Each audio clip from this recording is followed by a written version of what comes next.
Assalamualaikum warahmatullahi wabarakatuh. Alhamdulillahi rabbil alamin alladzi yuhibbul muhsinin wa yarfa'u darajatil muttaqin. Ashhadu an la ilaha illallah wahdahu la syarikalah wa ashhadu anna Muhammadan abduhu wa rasuluh la nabiyya ba'dah. Allahumma salli ala Muhammad wa ala alihi wa ashabihi wa man tabi'ahum bi ihsanin ila yaumiddin. Qala Allah ta'ala fi kitabil karim, a'udzu billahi minasy syaithanir rajim. Qul in kana aba'ukum wa abna'ukum wa ikhwanukum wa azwajukum wa ashiratukum wa amwalun iktaraftumuha wa tijaratan tahshawna kasadaha wa masakinu tardawnaha ahabbul ilaikum minallahi wa rasulih wa jihadin fi sabilihi fatarabbasu hatta ya'tiyallahu ya'muruhu wallahu la yahdil qaumal fasikin. Jemaah salat maghrib Masjid Nurul Huda yang dirahmati oleh Allah, mari kita senantiasa terus bersyukur kepada Allah karena Allah telah memberikan nikmatnya yang sangat banyak kepada kita. Dua macam nikmat yang menurut Nabi manusia itu sering lalai untuk mensyukurinya, yaitu nikmat sehat dan nikmat waktu luang. Alhamdulillah Allah memberikan kedua macam nikmat itu kepada kita, dan alhamdulillah kita ditolong Allah bisa mensyukurinya, yaitu memanfaatkan nikmat itu untuk hadir ke masjid ini, untuk sholat berjamaah dan untuk mendengarkan kajian. Semoga Allah terus menolong kita agar kita menjadi hambanya yang istiqomah taat kepadanya hingga kelak kita dicabut nyawa. Semoga dalam keadaan husnul khotimah. Amin amin ya rabbal alamin. Jemaah yang dirahmati oleh Allah, malam ini kita akan mengambil hikmah dari salah seorang sahabat Nabi yang bernama Mus'ab bin Umair.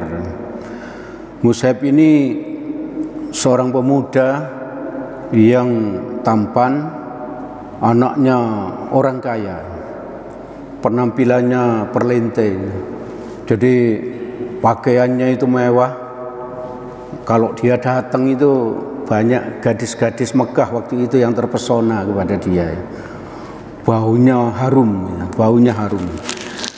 Dimanjakan oleh kedua orang tuanya, jadi hidupnya sangat bahagia. Lalu dalam kondisi seperti itu, dia mendengar kalau ada seorang Rasul, yaitu Rasulullah Muhammad sallallahu alaihi wasallam, diutus kepada umat manusia yang kebetulan diutusnya di Mekah waktu itu. Mendengar itu tidak lama, dia itu sudah sering mengikuti kajian-kajian yang diadakan oleh Rasulullah. Waktu itu kajiannya masih sembunyi-sembunyi di rumahnya Al-Arqam. Lalu dia sering datang dan akhirnya Mus'ab bin Umair ini masuk Islam. Dan tidak lama kemudian keislamannya didengar oleh orang tuanya. Ibunya Mus'ab ini namanya Hunas bin Malik. Dia itu seorang yang wanita yang teguh pendirian, tegas, berani, disungkani oleh masyarakat Mekah saat itu. Bahkan cenderung ditakuti karena ketegasannya. Begitu ibunya ini mendengar, maka Mus'ab bin Umair ini semacam disidang. Apakah benar Mus'ab bin Umair ini sudah masuk Islam? Tanpa ragu sedikit pun Mus'ab bin Umair langsung bilang membenarkan kalau dia sudah masuk Islam. Dengan segala cara ibunya itu berusaha agar Mus'ab bin Umair ini kembali kafir. Tapi kenyataannya ibunya tidak berhasil. Sehingga untuk membuat usaha dari ibunya agar anaknya ini kembali kafir, Mus'ab bin Umair dikurung di suatu tempat terpencil, di penjara gitu. Dikasih makan hanya sedikit, kemewahannya yang selama ini diberikan kepada Mus'ab itu diambilnya, sehingga Mus'ab ini keadaannya sangat-sangat menyedihkan ini. Dengan seperti itu ternyata Mus'ab bin Umair tetap tidak mau melepaskan agama Islam. Dia tidak mau kembali kafir. Lalu sampai terdengar ibunya ini sakit. Kenapa kok sakit? Karena dia itu memang sengaja tidak makan, mogok makan. Agar sakit, sehingga dia itu menarik perhatiannya Mus'ab ya. Harapan ibunya kalau dia itu sakit tidak makan berhari-hari, maka Mus'ab bin Umair menjadi kasihan dan akhirnya kembali kafir. Ternyata Mus'ab bin Umair tetap tidak mau meninggalkan agama Islam ya. Bahkan Mus'ab bin Umair sempat bilang, "Wahai ibu, andaikan ibu itu punya misalnya saja 10 nyawa, lalu nyawa itu keluar satu persatu, saya pasti akan tetap memegang agama Islam ini." Betapa teguhnya seorang Mus'ab bin Umair untuk membela atau menjaga agama Islam di hatinya ya. Coba kalau kita melihat diri kita ya, apakah kita ini selama ini mempunyai keteguhan yang sama seperti Mus'ab bin Umair ini di dalam beragama Islam? Bahkan Mus'ab bin Umair ini ketika datang ke suatu tempat majelisnya Nabi, banyak sahabat Nabi yang saat itu menunduk, tidak kuasa melihat siapa? Melihat Mus'ab bin Umair, pemuda yang tadinya gagah perkasa, ganteng, penampilannya mewah, rapi. Saat itu dia menjadi kurus, kurang makan, dan nampak tua gitu. Sehingga dan pakaiannya itu usang. Karena apa? Karena kemewahannya sudah dicabut oleh orang tuanya.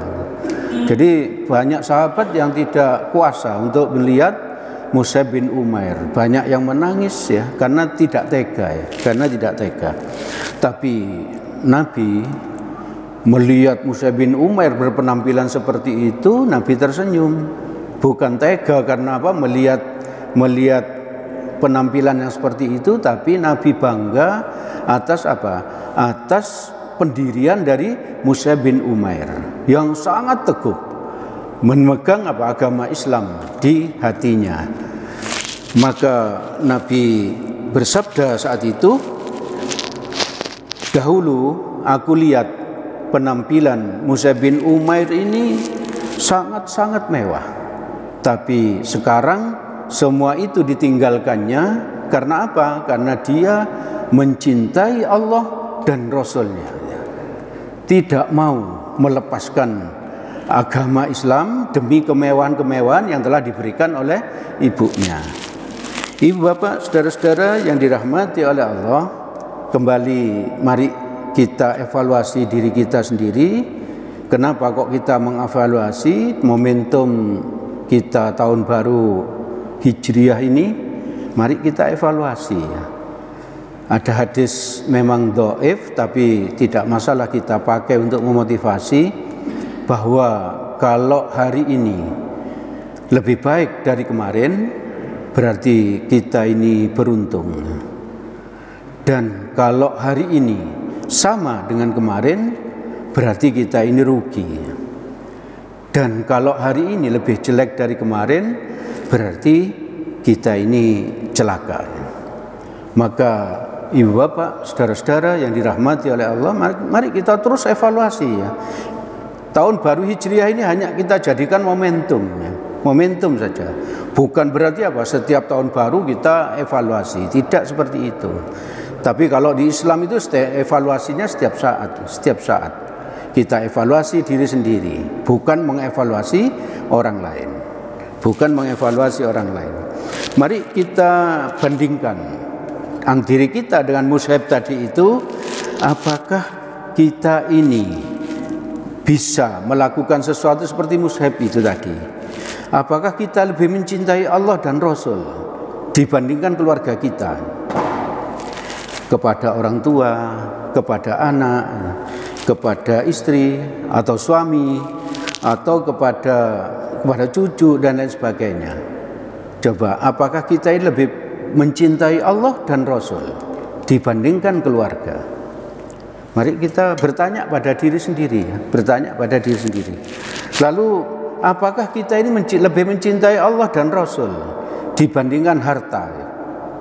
Dibandingkan harta kita, aset kita, tabungan kita, bisnis kita, tempat tinggal kita. Apakah Allah lebih kita cintai? Padahal menurut Quran di surat At-Taubah, surat ke-9 ayat 24, tadi saya baca pada pembuka, sekarang saya baca artinya. Allah berfirman, katakanlah, Allah menyuruh Nabi untuk mengatakan ini kepada siapa? Kepada umatnya. Atau Allah menyuruh kita sekarang ini untuk mengatakan kepada siapa? Kepada tetangga kita, kepada keluarga kita dan lain sebagainya. Kita disuruh mengatakan, jika bapak, yang pertama disebut bapak, berarti orang tua ya. Anak-anak, saudara, istri, karena ini yang disuruh disuruh bilangi itu seorang suami, maka di sini disebut istri ya. Berarti kalau yang disuruh kita kabari seorang istri, berarti ini akan disebut suami. Kaum keluargamu, harta kekayaan yang kamu usahakan, perniagaan yang kamu khawatiri kerugiannya, dan tempat tinggal yang kamu sukai adalah lebih kamu cintai dibandingkan Allah dan Rasulnya. Jadi yang pertama itu kita disuruh mencintai Allah. Lalu yang kedua Rasul. Yang ketiga berjihad di jalan Allah, bersungguh-sungguh di jalan Allah. Saya ulang, menurut ayat ini Quran surat ke-9 ayat 24, cinta kita yang pertama itu harus kepada Allah, yang kedua Rasul, yang ketiga bersungguh-sungguh di jalan Allah, yang keempat 5, 6 barulah apa? Keluarga, bapak, istri, anak-anak, harta dan lain sebagainya. Nah ini, bagaimana kalau kita menempatkan cinta kita kepada bapak, kepada keluarga, kepada istri, kepada harta dan lain sebagainya, itu melebihi terhadap yang pertama tadi, kepada Allah, kepada Rasul, kepada jihad. Maka tunggulah, katanya Allah mengancam kita. Kalau kita lebih mencintai keluarga kita, kalau kita lebih mencintai harta kita, maka tunggulah, kata Allah, sampai Allah mendatangkan keputusannya. Sampai Allah mendatangkan keputusannya. Keputusan Allah itu paling lambat itu ketika kita itu dicabut nyawa ya. Itu paling lambat. Kalau kita dicabut nyawa, kita apakah disiksa atau mendapat nikmat di dalam kubur?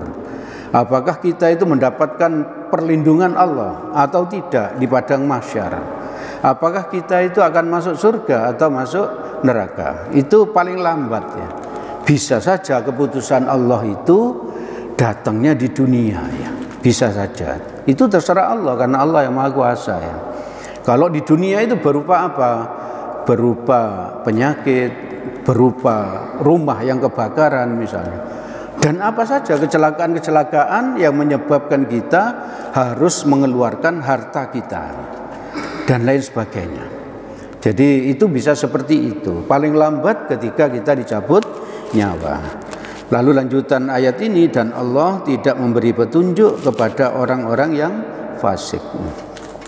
Jadi ibu bapak, saudara-saudara yang dirahmati oleh Allah, mari kita ingat lagi kisahnya Mus'ab bin Umair ini, dibaca lagi agar apa? Agar kita bisa mengambil hikmah ya.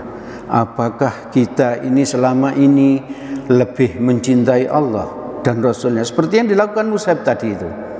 Dia rela dikucilkan dari rumahnya, dia rela diusir dari rumahnya, dikurung, kemewahan-kemewahan yang dia terima diambil oleh orang tuanya, dan seterusnya dan seterusnya. Dia tidak mempedulikan itu. Dia lebih mencintai Allah dan Rasulnya. Ibu bapak, saudara-saudara yang dirahmati oleh Allah, lalu Mus'ab itu diutus Nabi ke Madinah untuk apa? Untuk mengajarkan agama Islam ya, kepada orang-orang Ansor yang telah berbaiat, yang telah masuk Islam, berbaiat kepada Rasulullah di Baitul Aqabah, di Bukit Aqabah. Jadi ada orang Madinah yang bertemu Nabi, beberapa orang, lalu mereka berbaiat masuk Islam. Setelah itu mereka kembali ke Madinah untuk menguatkan iman mereka. Maka Nabi mengirimkan Mus'ab bin Umair ini. Ini berarti Mus'ab bin Umair luar biasa ya. Penguasaan ilmu agamanya sangat luar biasa. Sebab apa? Nabi mempertaruhkan Islam di Madinah dengan mengutus Mus'ab bin Umair. Padahal kalau Nabi mau, Nabi bisa mengutus Sayyidina Ali misalnya, yang terkenal sebagai kunci-kuncinya ilmu, yang sangat pandai. Tapi Nabi mengirim Mus'ab bin Umair. Dan saat itu di Madinah itu masih terjadi perang saudara ya. Di antara mereka itu ada perang. Lalu masih sangat banyak yang masih kafir ya, yang masih kafir. Kalau salah melangkah, maka Mus'ab bin Umair ini bisa dibunuh ya, bisa meninggal ya. Tapi Nabi mempercayakan masalah yang besar ini kepada Mus'ab bin Umar. Lalu tugas Mus'ab bin Umar berikutnya itu adalah mempersiapkan kota Mekah yang nantinya akan menjadi tujuan umat Islam dan Rasulullah untuk hijrah. Lalu ketika suatu hari Mus'ab bin Umair ini mengadakan kajian kepada orang-orang yang sudah masuk Islam tadi, beberapa orang saja, kalau enggak salah itu sekitar 12 orang ya, sekitar 12 orang. Begitu Mus'ab bin Umair itu mengadakan kajian, datanglah seorang tokoh kafir ya, namanya Usaid bin Hudair. Dia langsung dia membawa pedang terhunus, langsung pedangnya itu diarahkan ke lehernya sini gitu ya. Coba kita yang menghadapi hal itu gitu, apa yang terjadi kira-kira? Mungkin kita sudah terkencing-kencing gitu, ketakutan ini ya. Sebab kita mungkin takut mati dan lain sebagainya, ingat anak dan sebagainya. Tapi Mus'ab bin Umair ini tetap tenang ya. Bahkan Mus'ab bin Umair berkata, "Wahai saudaraku, ya, kenapa Anda tidak duduk di sini gitu, mendengarkan saya berbicara gitu ya." Jadi ditawari oleh Mus'ab bin Umair. Lalu Mus'ab bin Umair melanjutkan kata-katanya, "Saya akan berbicara, Anda dengarkan. Kalau ternyata apa yang saya sampaikan ini cocok bagi Anda setujui, maka Anda boleh mengikutinya. Tapi kalau apa yang saya sampaikan ini tidak cocok menurut Anda, saya akan menghentikannya." Luar biasa, cara jawaban yang luar biasa. Dan orang Arab itu terkenal orang yang sangat gentle ya. Sangat menghargai kata-kata orang lain ya. Karena Usaid bin Hudair tadi itu merasa apa yang disampaikan oleh Mus'ab bin Umair ini benar. Kenapa saya tidak duduk aja ya? Saya mendengarkan. Kalau nanti apa yang disampaikan ini ternyata menarik perhatian saya, nanti saya akan membuat keputusan setelah itu. Tapi kalau ternyata tidak baik menurut saya orang itu sudah janji kalau akan segera menghentikannya gitu. Maka Usaid tadi itu duduk mendengarkan. Lalu Musaib menyampaikan ayat Al-Quran, dan ternyata Usaid ini tadi masuk Islam. Karena ini tokoh, maka dia mengajak masyarakat saat itu untuk berislam semua. Ini luar biasa ya, luar biasa. Jadi mental dari Mus'ab bin Umair itu sudah luar biasa ya. Luar biasa tenang. Menghadapi hunusan pedang di leher itu dia tetap tenang ya. Tidak takut mati. Dia yakin betul bahwa Allah akan melindunginya. Mari kita kembali tanyakan pada diri sendiri, evaluasi ya. Apakah kita ini, tadi itu kan Mus'ab bin Umair itu berdakwah ya, dari Mekah ke Madinah ya, dari Mekah ke Madinah. Apakah kita ini pernah berdakwah ke suatu daerah di mana daerah itu masih minus misalnya, tidak ada pengajian di tempat itu, tidak ada ustadz, dan kehidupan di sana itu masih primitif.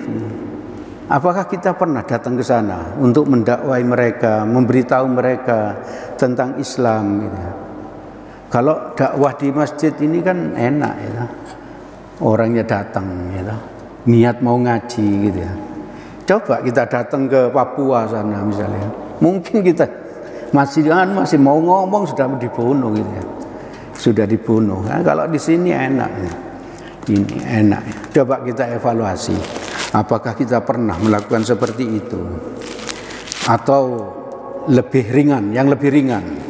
Tanyakan kepada diri sendiri, di dalam kondisi yang mudah seperti sekarang ini, kita bisa mendengarkan kajian di masjid ini setiap Ahad pagi, atau sebentar kultum seperti yang Selasa, seperti malam ini, atau di waktu-waktu yang lain gitu. Sudah enak bagi kita sebetulnya, tempatnya ber-AC, kondisinya aman gitu. Lalu pertanyaannya, berapa kali kita ngaji? Berapa kali kita ngaji? Pertanyaan berikutnya, kalau kita sudah ada yang kita hadiri untuk ngaji, apakah kita ini cukup istiqomah gitu? Misalnya apa? Misalnya kita membiasakan diri hadir ngaji setiap Ahad subuh, maka kita berusaha sekuat tenaga setiap Ahad subuh itu, semua aktivitas selain ngaji kita hindari ya. Atau kita tidak punya aktivitas di hari Ahad subuh, semuanya kita tunda ya, semuanya kita tunda ya. Jadi apakah kita sudah seperti itu, ataukah hanya santai aja ya, nek kober saya ngaji gitu ya, kalau ada waktu saya ngaji, kalau enggak ngantuk saya ngaji gitu, dan seterusnya. Coba kita tanya pada diri sendiri, enggak usah kita menilai orang lain ya. Kalau kita menilai orang lain itu nanti kita merasa hebat ya, nanti kita merasa hebat. Kita tanya pada diri sendiri, oh iya ternyata saya terlalu santai, ternyata saya begini, ternyata saya begini. Terus seperti itu Ibu Bapak. Kalau kita sudah istiqomah ngaji, terus kita tanya lagi kepada diri sendiri, apakah berapa orang yang kita ajak untuk ngaji? Berapa orang yang kita ajak untuk ngaji? Paling tidak kita itu kita manfaatkan HP kita misalnya. HP kita manfaatkan. Kalau kita ikut grup RT misalnya, kita share ke RT, ke grup RT, bahwa di Masjid Nurul Huda ada kajian setiap Ahad subuh gitu. Nah itu kalau ada yang menghadiri, karena yang kita share itu, maka kita dapat pahala ya. Pahalanya double berarti. Satu, pahala kita ngaji, lalu yang kedua, pahala kita mengajak orang ngaji ya. Coba kalau yang kita share di grup RT itu ada 3 orang yang mau ngaji, ada 5 orang yang mau ngaji, wah betapa banyak pahala kita. Jadi ibu bapak saudara-saudara yang dirahmati oleh Allah, kalau kita mempelajari kehidupan dari para sahabat itu, maka kita pasti akan merasa diri ini tidak ada apa-apanya ya. Diri ini tidak pantas masuk surga ya. Diri ini tidak pantas masuk surga. Dengan Mus'ab bin Umair tadi itu kita sudah kalah jauh ya. Ini belum lagi apa? Perjuangan Mus'ab bin Umair di perang Uhud ya. Karena sudah cukup lama, insya Allah tentang ini kita sambung lagi ya. Bagaimana perjuangan Mus'ab bin Umair itu di perang Uhud. Karena beliau ditunjuk sebagai panglima perang saat itu. Sebagai panglima perang. Dan kebetulan takdirnya Allah Mus'ab bin Umair syahid di perang Uhud itu gitu. Ibu bapak saudara-saudara yang dirahmati oleh Allah, kalau tidak serantan untuk menunggu berikutnya, bapak ibu bisa baca ya di buku Peri Hidup 6 karakteristik 60 sahabat Nabi ya. Peri Hidup karakteristik 60 sahabat Nabi. Itu paling harga bukunya sekitar enggak sampai 100.000 ya. Enggak sampai 100.000. Atau kalau malas beli buku itu cukup apa? Ya di Google itu. Kita ingin baca apa? Hamzah bin Abi Thalib misalnya. Sudah muncul ya, sudah muncul. Agar apa? Agar kita ini berjuang, minimal kita bisa meniru mereka, sehingga apa? Sehingga kita ini tidak ujub ya. Yang penyakit manusia yang berat itu kan riya gitu. Riya itu ingin dipuji ya. Ingin dipuji. Kalau kita selamat dari riya, maka penyakit berikutnya ujub ya. Bangga ya. Bangga pada apa yang kita lakukan. Bangga sudah puasa Senin Kemis, bangga karena tahajud dan lain sebagainya. Kalau selamat dari itu, penyakit berikutnya, iblis tidak tinggal diam ya. Iblis tidak tinggal diam, ingin membuat kita itu celaka ya. Penyakit berikutnya apa? Sum'ah ya. Sum'ah. Sudah enggak riya, sudah enggak ujub, sum'ah itu. Sudah dapat 5 tahun haji, masih cerita-cerita ya. Masih cerita-cerita. Sudah dapat bertahun-tahun berusaha ngaji secara istiqomah. Aku loh ngaji di Nurul Huda itu sekian tahun dan lain sebagainya dan sebagainya. Itu kalau niatnya untuk syiar tidak masalah. Tapi yang sering itu apa? Yang sering itu kita itu sum'ah karena apa? Karena terbakar emosi gitu. Misalnya apa? Misalnya begini. Ada orang baru datang haji, beliau bercerita gitu ya. Kita itu ingin menunjukkan bahwa kita itu sudah haji gitu ya. Maka kita pun ikut apa? Ikut bercerita gitu. Ikut bercerita. Dengan apa? Dengan niat agar orang lain tahu kalau kita sudah haji, kalau kita sudah umroh gitu. Tapi kalau niatnya untuk syiar tidak masalah ya. Tidak, malah bagus sekali. Jadi yang kita tahu apakah kita itu sedang sum'ah atau sedang syiar itu kita sendiri dan Allah ya. Maka itu kita harus berhati-hati. Ibu bapak saudara-saudara yang dirahmati oleh Allah, itu yang bisa kami sampaikan pada kesempatan malam ini. Segala yang baik dan benar semuanya berasal dari Allah Subhanahu wa taala. Semoga ada manfaatnya bagi kita, semoga Allah menolong kita agar kita bisa mengamalkannya. Amin amin ya rabbal alamin. Diingatkan kepada ibu bapak yang ingin berkorban tahun depan ya. Tahun depan bisa mendaftar, barangkali ingin menabung. Alhamdulillah yang sudah mendaftar sampai malam ini ada 4 pekorban. Ada 4 pekorban. Ini juga dalam rangka apa? Memperbaiki kualitas kita ya. Barang siapa yang sama tahun lalu dan tahun ini berarti kita rugi ya. Kalau tahun lalu kita kurban 1 kambing, tahun ini kurban 1 kambing berarti rugi. Agar tidak rugi bagaimana? Tahun lalu kurban tapi daftarnya 2 hari menjelang kurban. Tahun ini kita perbaiki agar kita tidak termasuk orang yang rugi. Kurang 10 bulan sudah mendaftar. Itu berarti apa? Ada perbaikan gitu. ada perbaikan. Waktu mendaftarnya yang ada perbaikan. Gitu. Jadi mari kita terus evaluasi diri sendiri. Kenapa kita harus berkorban? Saya ingatkan di Quran surat Al-Kautsar ayat 2, fasholli li rabbika wanhar. Maka dirikanlah sholat karena Tuhanmu dan berkorbanlah. Ibu bapak, saudara-saudara yang dirahmati oleh Allah, mari kita tutup majelis ini dengan doa kafaratul majelis. Subhanakallahumma wa bihamdik asyhadu an la ilaha illa anta astaghfiruka wa atubu ilaik. Assalamualaikum warahmatullahi wabarakatuh.